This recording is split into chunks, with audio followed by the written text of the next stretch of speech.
You might have been hearing a lot about this game called Elden Ring that's been getting a lot of hype, and maybe you aren't fully sure what the big deal is. Well, what if I told you that Elden Ring represents, or at least looks like it's going to be, the current pinnacle of a recent and evolving genre of video games? Elden Ring is made by From Software, who have a long and storied history of games you've probably never heard of, but they're most famous for making Sekiro, Bloodborne, Demon's Souls, which recently got a remake, and of course, the Dark Souls series. All these games by FromSoft, along with Elden Ring, have been pulled together into what most fans now call the Souls series. All of these games share a number of similar gameplay elements, and these games have become so popular and so influential that a lot of other dev teams have taken their own attempt at it. So many that it has spawned a whole new genre of game that has been dubbed Souls-likes. Now, this genre isn't super well defined, so it can be hard to tell what is or isn't a Souls-like game. But there are a few particular things to look out for. Number one, a single currency that you gain from enemies that is used for almost everything, from buying items to leveling up. When you die, you drop any that is unspent, and if you fail to pick it up before your next death, it is lost forever. Number two, a place to rest that restores your health and certain other resources, but also respawns all defeated enemies with some exceptions, namely bosses and mini-bosses. Number three, an intertwined open world in which you need to explore yourself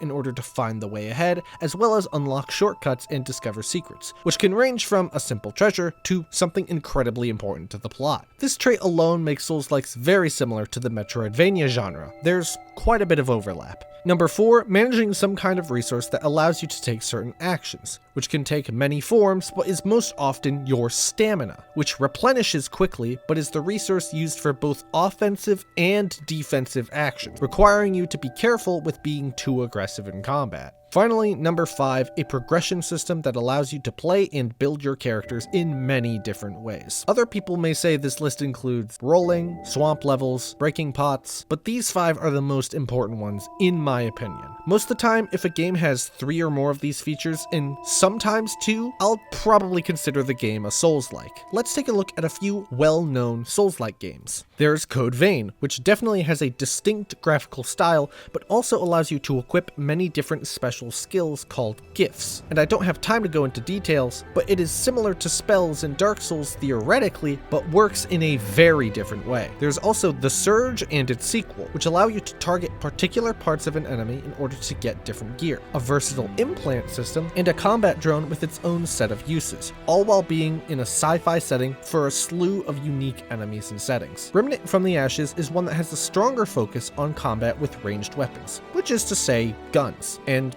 that's what it does different. Star Wars Jedi Fallen Order has some tedious backtracking, but it's a Star Wars Souls-like game. You're a Jedi. I don't see what part of that doesn't sound absolutely awesome. And of course, there are a number of Souls-likes that are 2D instead of 3D.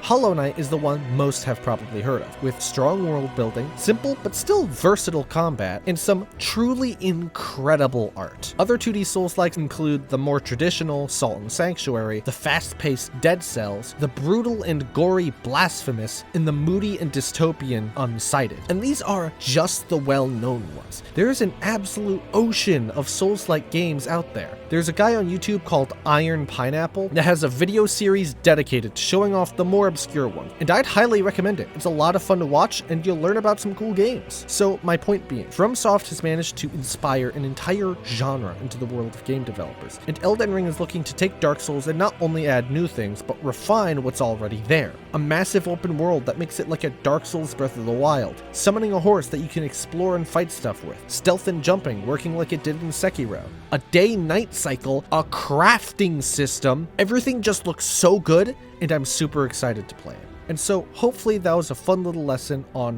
what Elden Ring's origins are and what legacy that those origins have had, and why people are so excited for it. That's all I have to share, and if you're jumping into Elden Ring with me, I'll see you then.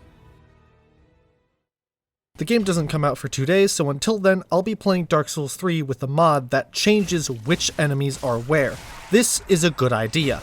Hey, I think I've changed my mind. This might have been a bad idea.